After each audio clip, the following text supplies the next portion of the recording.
And I had so many ideas of what I wanted changed at the judiciary. And, but when I got there, I think they were not ready for change. Yes. And eventually, I ran into a lot of trouble. They didn't like me there. I think I was too transformational for them. They didn't like whatever you had brought on table. You see, what happened is at that time, I was trying to digitize the entire judiciary. Yes. We were trying to install audiovisual equipment in all the courtrooms. And I think they weren't ready for it, but I'm excited now that I see they're actually doing it now. Yes, so I was probably several years ahead of my time. What are some of the best memories you have from judiciary, and at the same time, worst memories you have from the judiciary? I think for me, one of the best memories being at the judiciary was beginning to understand the entire justice system, being part of the process when there was the first Supreme Court. I swore in the first Supreme Court.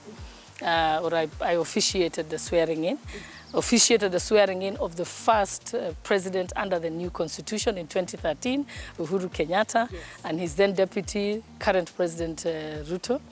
So those were the exciting moments. We were setting it up. I remember I designed the entire swearing in ceremony from scratch because we had no precedent in Kenya of that type of swearing in public. And I remember watching on YouTube the various swearing in ceremonies for other countries, incorporated it and designed it. And today I'm happy that's the same one being used. Hey, yes. You're one of the So for me, those are the beautiful moments. I know there was a moment when you were forced to resign in the judiciary. Do you think they did you justice? No, they didn't. It's probably the greatest injustice by a justice legal system. But also, for me, with that came great things and opened doors, other doors for me.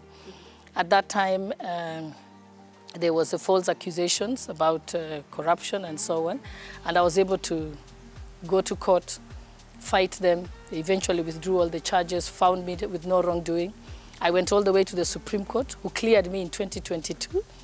And so now we are just in court to decide how much damages they need to pay me in compensation for wrongful dismissal. How did you get through this as I complete the process and we go to another thing? How did you get through this? I understand you have a family, and I know social media, you can be trolled as well as people you think should be supporting you and someone against you. How was it for you? I think the thing is I was blessed to have a very strong family system around me. I had everyone got around me and supported me. I discovered who my friends were. They became fewer, but at least the ones that remained behind were solidly behind me. And I think also you never prepare yourself for this kind of thing to happen. I think if somebody had told me this is what's going to happen to you, I probably have panicked. But when it happens, I think I just rolled with the punches and I fought back. Every time they accused me of something, I called a press conference. Every time they wrote something about me in the newspaper, I responded to it. I went on every TV show to explain myself and clear my name. And at some point, it was traumatic even for my family, because I remember one time my mother said to me, "Mama, it's enough. Just stop talking on TV. Just let it be." I told her, "Mom, I'm not going to let them write my story. I am going to write my own story." So I said, "Mom, I'm not letting them get away with it." So I just kept responding and responding and responding. But eventually it paid off.